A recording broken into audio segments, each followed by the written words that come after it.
मेरे ख्याल से 90% से ज़्यादा लोगों को नहीं पता होगा कि मेट्रो इन दिनों नाम की फिल्म रिलीज़ हुई है। तो मैं उन्हें बता दूं कि मैंने इस फिल्म को थिएटर में जाकर देखा है और आपको बता दूं ये एक स्पिरिचुअल सीक्वल है 2007 में आई film life in a metro की।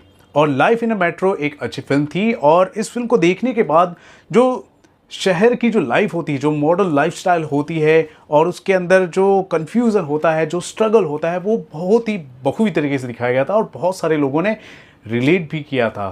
ख़ास तौर पर के मेमन और इरफान खान सर और धर्मेंद्र की जो एक्टिंग थी बहुत ही अच्छी थी। तो ये मेमोरेबल फिल्म है, इसका ये स्पिरिचुअल सीक्वल आया है फाइनली। और आपको बता दूं इस फिल्म को देखने का उतना ज़्यादा मन नहीं था, लेकिन क्योंकि बहुत सारे लोग तारीफ कर रहे तो मैं देखने के लिए चला गया कि यार क्या है। जब मैं फिल्म देखने के लिए गया तो टू बी वेरी ऑनेस्ट बहुत ही ज़्यादा मैं डिसअपॉइंट हुआ, बहुत ही ज़्यादा। ऐसा लग रहा है कि I walked out of a bizarre mix of Bandra to Juhu and south Delhi's male and female relationship chaos. ये जो इनके रिलेशनशिप के जो केओस होते हैं बस वही दिखा रहे हैं। इतने बड़े लोकेशन को भी मैं क्यों कवर करूं यार। मेरे ख्याल से एक पर्टिकुलर इन्हीं एरिया में से किसी एक बिल्डिंग की ये कहानी ऐसा लग रहा है और उनका जो केओस है वो वही पिक्चर के अंदर दिखाया गया है। और इन दिनों के नाम पर क्या एक्स्ट्रा एडिशनल दिखाने की कोशिश की गई है।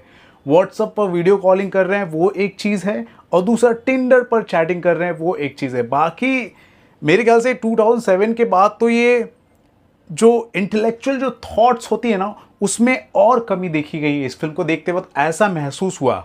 इस फिल्म को देखते वक्त एक और बात मुझे महसूस हुई कि जो हम शहरों के जो लोग हैं, मेट्रोस के जो लोग हैं, मैं भी खुद बचपन से पला बड़ा हूँ यहाँ पर ही, पढ़ा लिखा हूँ, हर चीज़ काम भी इधर ही करता हूँ। तो मैं शहर के लोगों से तो यार बिल्कुल जानता हूँ कैसे वो लोग रहते हैं। सेलेब्स को जानता हूँ तो यार आम जनता को नहीं जानूंगा। लेकिन यहाँ पर फिल्म देखने के बाद ऐसा लगता है कि यार जो शहर के जो लोग हैं ना, दारू पीते हैं ना तभी वो थॉटफुल होते हैं, दारू पीते हैं ना तभी उनके अंदर अलग से ज्ञान आ जाती है, दारू पीते हैं ना तभी वो रोमांटिक होते हैं। और उन्हें अगर डेट करना हो तो टिंडर पर या फिर बम्बल जैसे ऐप्स पर ये लोग डेट करते हैं। और इन्हीं के इर्द गिर्द इनकी जो खुशियां हैं वो छुपी हुई हैं। एक तो मेल फीमेल का जो रिलेशनशिप का जो क्योस होता है वो, और दूसरा टिंडर हो गया या फिर दारू पीकर खुशी बटोरना या फिर ज्ञान की बातें करना।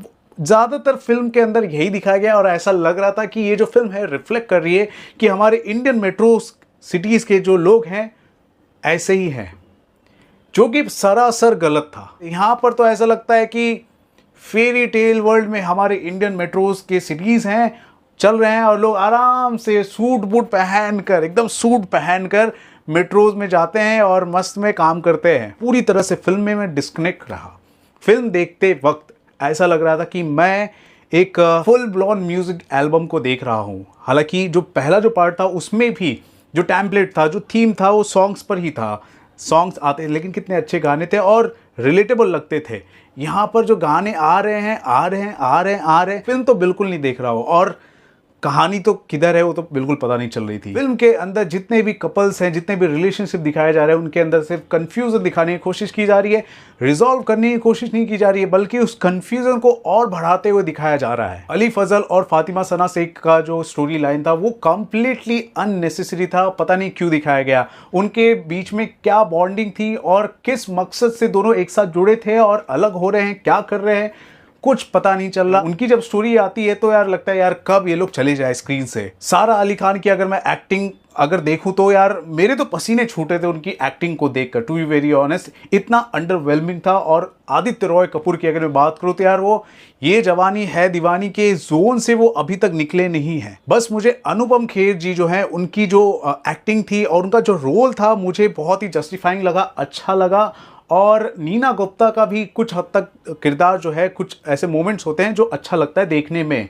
उसके अलावा कोंकणा सेन शर्मा की अगर मैं बात करूं, पंकज त्रिपाठी की अगर मैं बात करूं, तो उनके बीच में जो जुगलबंदी होती है, उनकी जो स्टोरी लाइन होती है, जो सब प्लॉट होता है, वो कब वो इमेच्योर हो जाता है पता ही नहीं चलता। हालांकि पंकज त्रिपाठी की अगर मैं बात करूं तो कॉमिक टाइमिंग थोड़ी अच्छी होती है, वो जब आते हैं तो कुछ अम्यूजिंग सीन्स हमारे सामने नजर आते हैं। लेकिन कोंकणा सेन शर्मा के साथ जो भी स्टोरी लाइन चल रही होती है वो देखकर लगता है कि यार क्या क्या दिखाने की कोशिश करे, क्या फालतूगिरी है। उसके अलावा एक बहुत ही अच्छा चांस था फिल्म के अंदर टीनेज किशोर अवस्था में जो लोग होते हैं उनके जो रिलेशनशिप को लेकर जो कंफ्यूजन होता है उसको और भी पावरफुल तरीके से दिखाया जा सकता था। सबसे बड़ी डिसअपॉइंटिंग की बात ये रही कि फिल्म के अंदर एक नैरो या फिर शैलो तरीके से जो नैरेटिव है वो बताया जा रहा है हमारे सामने।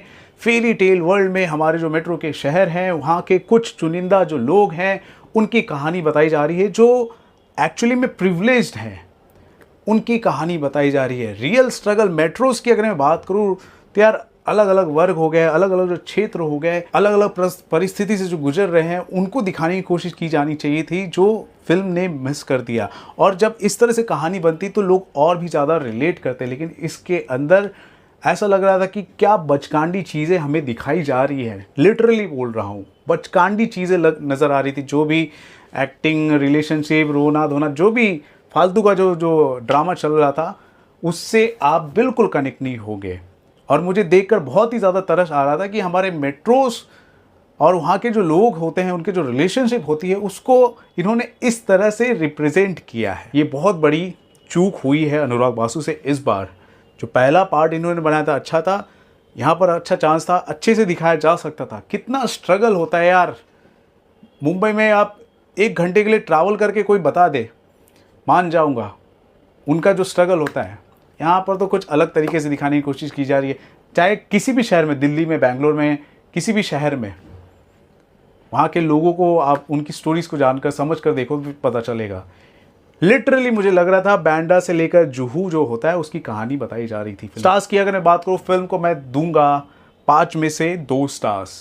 तो आपका क्या ओपिनियन है इस फिल्म को लेकर? आप अगर देख लिए हैं तो आपके सारे रिव्यूज़ लिखें हमारे कमेंट सेक्शन पर। देखते रहे आप अपना channel Filmy Fever. This is Ravi Gupta signing off. Thank you, bye bye.